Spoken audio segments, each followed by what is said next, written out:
And breaking as we come on the air, Pope Francis has passed away. He was the 266th Pope and the first Latin American head of the Catholic Church. He was 88 years old. Thank you so much for joining us. You're watching the National News Desk, America's News Now.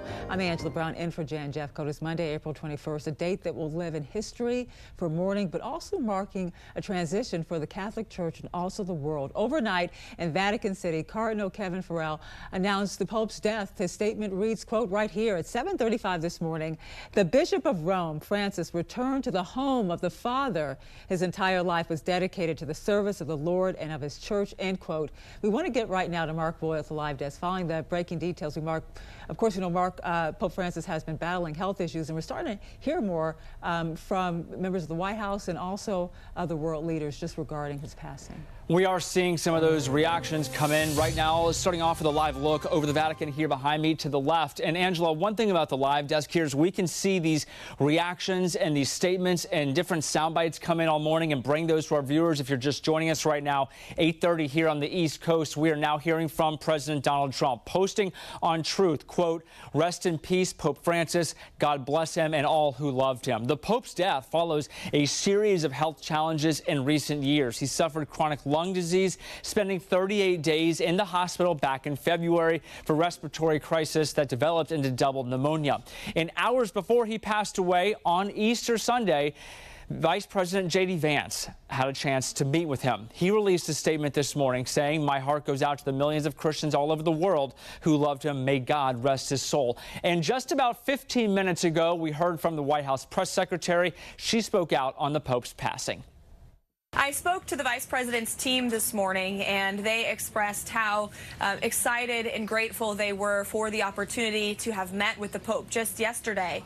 And of course, we know the Pope has gone to be with the Lord this morning, and I spoke to the President about that as well, and he has put out a statement to say God bless the Pope and all those who loved him. He touched millions of lives throughout his tenure as the head of the Catholic Church, and so it's a solemn day for Catholics around the world, and we are praying for all those who loved the Pope and believed in him. The Pope was elected in 2013 after Pope Benedict retired. Francis was the first Jesuit Pope, the first Latin American Pope, and the first from the Americas.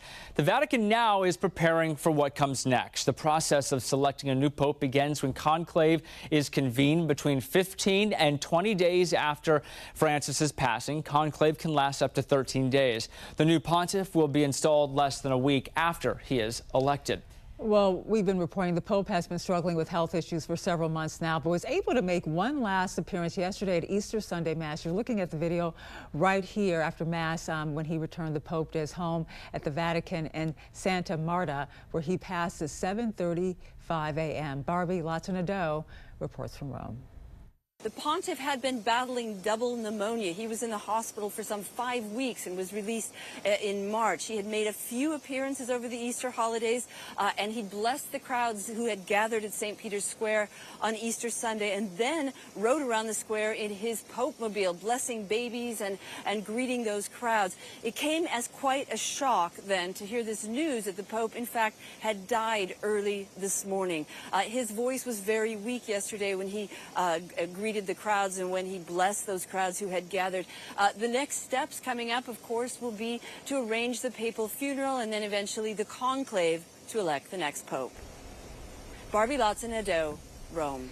And, you know, we want to give you another live look over the Vatican. You can see it there right now. Thousands of people are still pouring into the Vatican to mourn the life of Pope Francis. We're going to continue to follow the very latest out of the Vatican and really around the world. Around 5 minutes from now, you're going to hear from a religious studies expert on the legacy of Pope Francis. Stay with us on air online at thenationaldesk.com.